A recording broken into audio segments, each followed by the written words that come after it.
Don't believe in ghost stories. I never have. But last year changed everything, forcing me to confront the inexplicable. I now drive you along a road shrouded in mystery, leading straight into the heart of Pennsylvania's darkest legends. I found myself driving home in the middle of a chill autumn evening. The landscape dissolved into darkness as lightning refracted through shifting fog. Every mile, every heartbeat, pulsed with an uneasy expectation. I turned onto a desolate, winding road, and my GPS abruptly froze.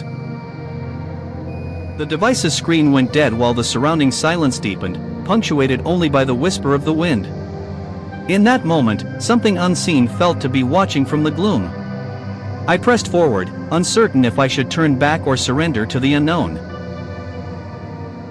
Moments later, I encountered my first warning sign, a weathered stone sign bearing faded lettering that read, "Welcome to Gallow's End, EST 1842. The inscription caught me off guard. Here was a town I had never heard of, shrouded in its own eerie legacy. The fog thickened as if summoned by the sign, swallowing the road ahead. No vehicles passed by, no distant voices broke the solitude. The silence was as oppressive as the darkness enveloping the landscape. Each step on the gravel was measured, each breath heavy with dread. I pulled my car to a slow crawl as the fog rolled relentlessly forward like a living entity. It was as if the road itself had become a boundary between worlds, a thin line separating the safe known from the terrifying unknown. At that uncertain moment, my skepticism began to unravel, replaced by a creeping sense of foreboding. I had always dismissed stories as urban myths and old wives' tales. However, something about the settlement's spectral aura made me question everything. I parked near what looked like an abandoned general store. The building, its wooden facade worn and splintered, appeared to be a remnant of long-forgotten days. Its windows, ghostly and dim, reflected the cold light of a waning moon. I almost hesitated before entering.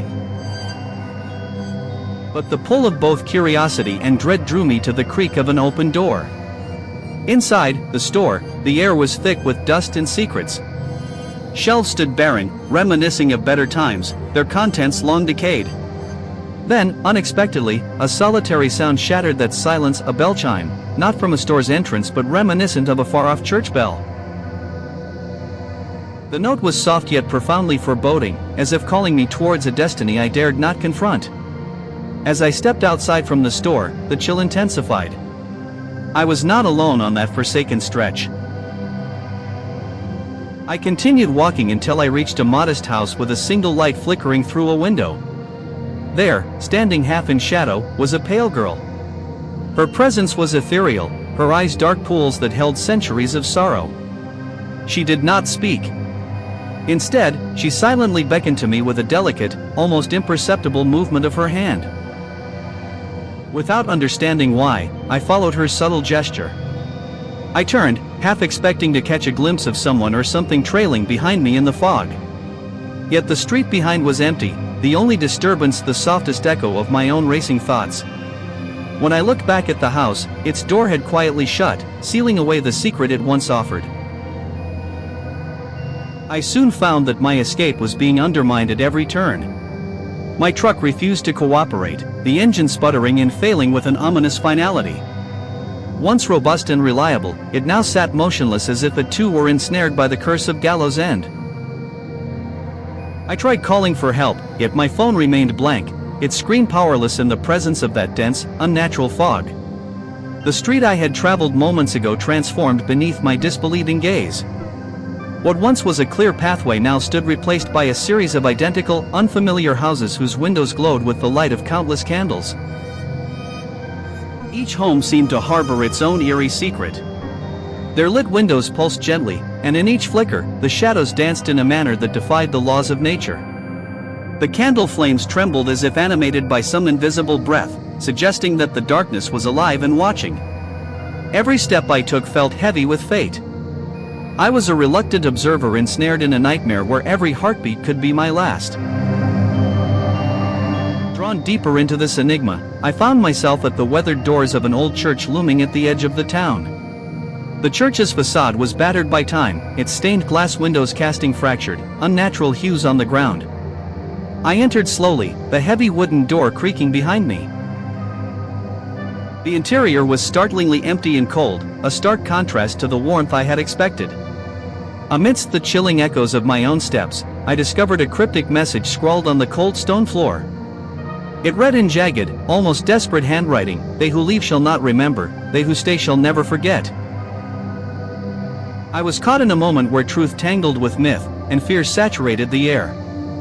I turned to leave, my mind reeling with unanswered questions, only to discover that the door was no longer there, replaced instead by a wall of impenetrable darkness.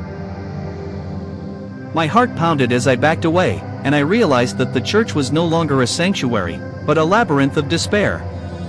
I started walking, my bare footsteps echoing softly on the cold stone. The atmosphere grew even more oppressive, and then I began to hear them, ghostly footsteps approaching from unseen corners. Their sound was rhythmic and deliberate, a chilling procession drawing nearer with every reverberating step. The voices, low and almost inaudible, carried the lament of souls that had long been forgotten.